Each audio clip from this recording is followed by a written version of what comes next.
那么ကျွန်တော်တို့ WG ဖွဲ့ရမွန်တိုင်းဖြစ်ပါတယ်ခင်ဗျာ ဟုတ်ကျမကပညာရေးနဲ့ဖြစ်ဖြစ်တိုးတက် Foundation FED ကပါ ဒီနေ့ကျွန်တော်တို့ရောက်ရှိနေရဆရာမဘယ်မျိုးနယ်လေးလဲ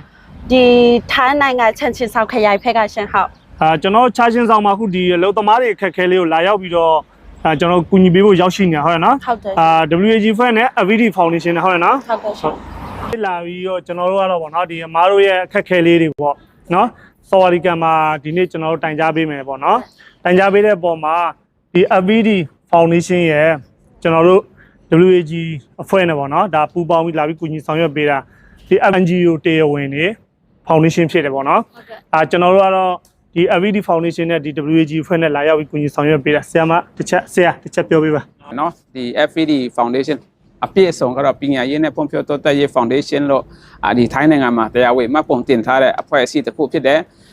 ဒီရွှေပြောင်းအလုပ်သမားတာသမီတွေရဲ့ပညာရေးလုပ်တယ်အလုပ်သမားတွေအခွင့်အရေးနဲ့ပတ်သက်တဲ့အကြောင်းအရာတွေကိုလုပ်တယ်ရှိတယ်အခု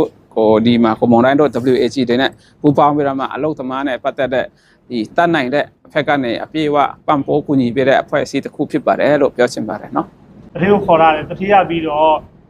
လာပြီးတော့ဗောနော်သူဘက်ကထွက်ဆိုချက်လာပြီးမှတကယ်လို့ဟိုမဖြစ်ဘူးဆိုရင်တော့စိတ်တော့မကြနဲ့နော်ကျွန်တော်ညီမနိုင်ငံသားတွေကကော်ရုံးမီလို့ပဲဟုတ်လားတိုင်တော့တိုင်ကြတယ်ဟိုတနေ့ကတွေ့လာဟိုချုံလီမှာလူသမားရောက်80လေ